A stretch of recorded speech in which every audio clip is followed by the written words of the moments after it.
Hi friends, good evening all of you and my students. Good evening అందరికీ. ఇంతకుముందు మనం చేసినటువంటి వీడియోలో లూయిస్ గాల్వానీ చేసిన ఎక్స్పెరిమెంట్ గురించి ఎక్స్ప్లెయిన్ చేశాను. సో దానికి సంబంధించిన వీడియో క్లిప్ కూడా మీ అందరికీ చూపించాను కదా.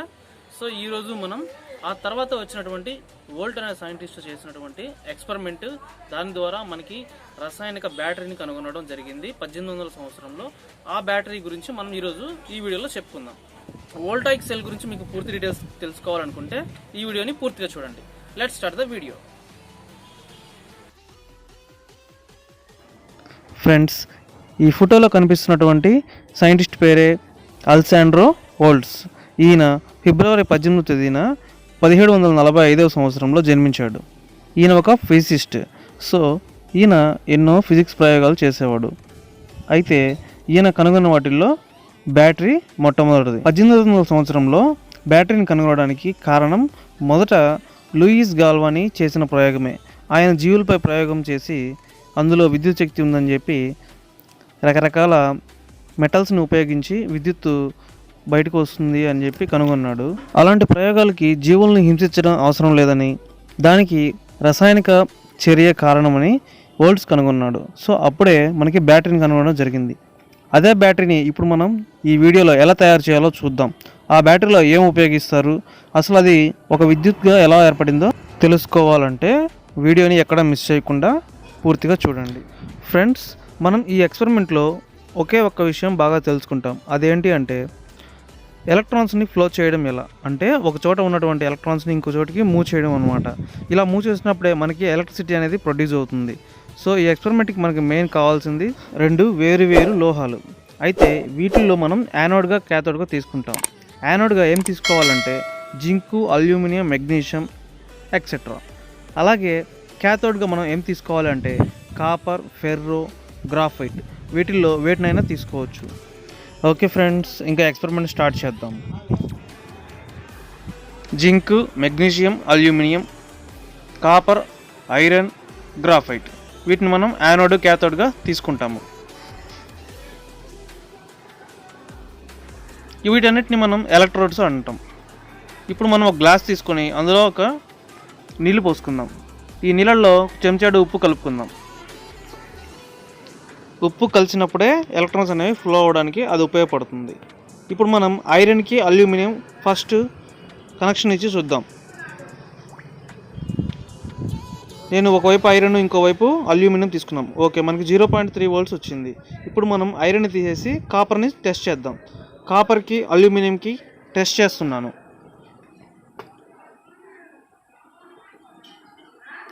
కాపర్కి, అల్యూమినియంకి టెస్ట్ చేస్తే 0.53 వచ్చింది. Okay, nice. ఇప్పుడు మనం జింక్కి ట్రై చేద్దాం. కాపర్ అండ్ జింక్కి ట్రై చేద్దాం. మనం ఎక్స్పెరిమెంట్ చేసేటప్పుడు లోపల ఉన్నటువంటి రెండు మెటల్స్ అసలు కలవకూడదు. కలవకుండా జాగ్రత్తగా తీసుకోండి. ఇప్పుడు మనకి 0.77 వోల్ట్ వచ్చింది. Okay, very good. నెక్స్ట్ ఇంకొక కాంబినేషన్ చూద్దాం.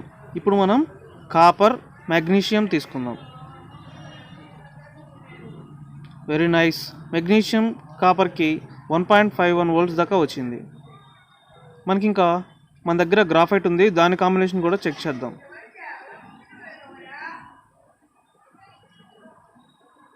Graphite, very nice. Graphite, magnesium combination మనకి 2.3 వోల్ట్స్ వచ్చింది. సో హై వోల్టేజ్ అనేది ఇక్కడే మనకి ఉత్పత్తి అవుతుందన్నమాట. సో ఇలాగే మనం మన బాడీకి కూడా పెట్టి చూస్తే మనకి ఏ విధంగా వస్తుందో చూద్దామని ఈ ఎక్స్పెరిమెంట్ చేశాను. సో ఇప్పుడు మనం ఒక డిజిటల్ వాచ్ని తీసుకుందాం. ఆ వాచ్కి పాజిటివ్, నెగిటివ్ కనెక్షన్ ఇచ్చాను. ఒక అల్యూమినియము, ఒక గ్రాఫైట్ తీసుకున్నాను. Very nice. ఇప్పుడు మనకి ఆ వాచ్ పనిచేస్తుంది. సో మీరు కూడా ఇలా ట్రై చేయండి. సింపుల్ ట్రిక్ కదా. ఇలాగ అనమాట. ఇలాగ మీరు క్యాథోడ్, ఆనోడ్స్ని డిఫరెంట్గా తీసుకొని ఈ ఎక్స్పెరిమెంట్ని ట్రై చేయండి. ఇప్పటివరకు నేను మీకు చూపించిన వీడియో ఆల్రెడీ హ్యాకర్ ఓమ్ అనేటటువంటి యూట్యూబ్ ఛానల్లోది. అది కాపీరైట్స్ వస్తాయి, అందుకని దాన్ని చిన్న క్లిప్ చేసి పెట్టాను. అప్పటికి కాపీరైట్ వస్తాయి కానీ బట్ నేను అతనికి రిక్వెస్ట్ పెట్టుకుంటాను. అయితే నేను ట్రై చేశాను ఓన్గా చేద్దామని. పాత బ్యాటరీలు తీసుకొచ్చాను, వాటిని బాగా పగలగొడితే మొత్తం ఇలా పొడి పొడి అయిపోయాయి.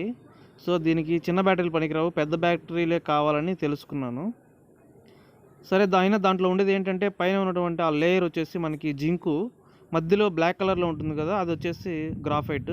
సో నా దగ్గర ఆల్రెడీ షాప్లో దొరికింది, అంటే జింక్ రేకు అమ్ముతారు. ఆ రేకుని తెచ్చుకొని చిన్న పీసెస్ కట్ చేసుకున్నాను. ఓకే ఫ్రెండ్స్, అయితే మీకు కూడా ఒకసారి ఈ ఎక్స్పెరిమెంట్ ట్రై చేయాలనుకుంటే ఖచ్చితంగా ట్రై చేయండి. ట్రై చేస్తేనే మనకి నాలెడ్జ్ అనేది బాగా బ్రెయిన్కి ఎక్కుతుంది. సో ఓన్లీ యూట్యూబ్లో చూసి వదిలేస్తే మన బ్రెయిన్కి అస్సలు ఎక్కదు. సో మీరు కూడా ట్రై చేయండి. మనకి రెగ్యులర్గా దొరికే ఐటమ్స్ ఇవి.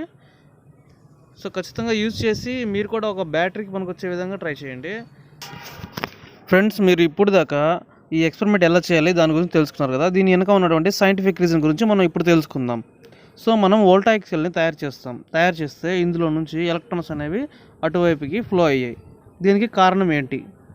ఫ్రెండ్స్, ఇప్పుడు మీరు డయాగ్రామ్లో చూస్తున్నట్లుగా అయినా చేయండి, లేదా ఇందాక నేను చెప్పినట్లుగా అయినా ఒకే గ్లాసులో కాపరు జింకు తీసుకొని అందులో సాల్ట్ కలిపి అప్పుడైనా కానీ ఎల్ఈడి లైట్ని యూజ్ చేయండి. అయితే ఇక్కడ మనకి ఒకే ఒక గ్లాస్ అనేది ఖచ్చితంగా సరిపోదు కాబట్టి మీరు 3 గ్లాసెస్నైనా యూజ్ చేయండి. అంటే సేమ్ అదే విధంగా 3 glasses salt water with zinc copper అలాంటివి 3 ట్రై చేస్తే మీకు ఖచ్చితంగా ఎల్ఈడి లైట్ అనేది వెలుగుతుంది. అయితే దీనికి సైంటిఫిక్ రీజన్ ఏంటి? మనకి ఇక్కడ జింక్ అనేది ఎలక్ట్రాన్స్ని ముందుకి పంపలేదు. సో అందువల్ల ఇక్కడ ఏం జరుగుతుంది అంటే ఎలక్ట్రాన్స్ని లాస్ అవుతుంది, అంటే లూజ్గా ఉంటాయి వాటిలో ఎలక్ట్రాన్స్ అనేవి. సో అందువల్ల కాపర్ అనేది వెంటనే అట్రాక్ట్ తీసుకుంటుంది అనమాట. సో అందువల్ల ఇక్కడ మనము ఆరున్నిటి మధ్యలో ఒక కాపర్ వైర్ అనేది జాయింట్ చేసి ఉంటాం కాబట్టి సో ఇక్కడ నుంచి ఎలక్ట్రాన్స్ అనేవి లూజ్ అయినప్పుడు కాపర్ అనేది ఎలక్ట్రాన్స్ని రిసీవ్ చేసుకుంటూ ఉంటుంది అనమాట. సో అందువల్ల ఇక్కడ ఏం జరుగుతుంది, ఎలక్ట్రాన్స్ని తీసుకుంటూ ఉంటుంది కాపర్ అనేది. సో జింక్ అనేది ఎలక్ట్రాన్స్ని లాస్ అవుతూ ఉంటుంది. సో అప్పుడు ఇక్కడ ఇదే విధంగా కంటిన్యూగా జరుగుతూ ఉంటుంది అనమాట. సో దాంట్లో ఉన్నటువంటి ఎనర్జీ ఎంతవరకు అయితే ఉంటుందో అంతవరకు ఇదే విధంగా జరుగుతూ ఉంటుంది. ఓకే ఫ్రెండ్స్, ఇంతటితో నా వీడియో అయితే అయిపోయింది. మీరు కూడా ఈ ఎక్స్పెరిమెంట్ని చేయాలనుకుంటే అన్నీ కూడా నీట్గా తీసి పెట్టుకోండి. నిదానంగా 2-3 సార్లు ట్రై చేయండి. సో మనకి గ్రాఫైట్ అంటే మన పెన్సిల్లో ఉండేది కూడా గ్రాఫైటే. సో అలాగే మీకు కావాల్సినటువంటి నీట్గా మనకి ఎలక్ట్రికల్ షాప్లో అయినా దొరుకుతాయి. ఒకసారి మాత్రం ట్రై చేయండి. ట్రై చేస్తేనే మీకు నాలెడ్జ్ అనేది వస్తుంది. సో అలాగే నా వీడియో మీకు నచ్చితే లైక్ చేసి నన్ను సపోర్ట్ చేయండి. కొత్తగా చూసేవాళ్ళు సబ్స్క్రైబ్ చేయండి. Thank you friends, bye.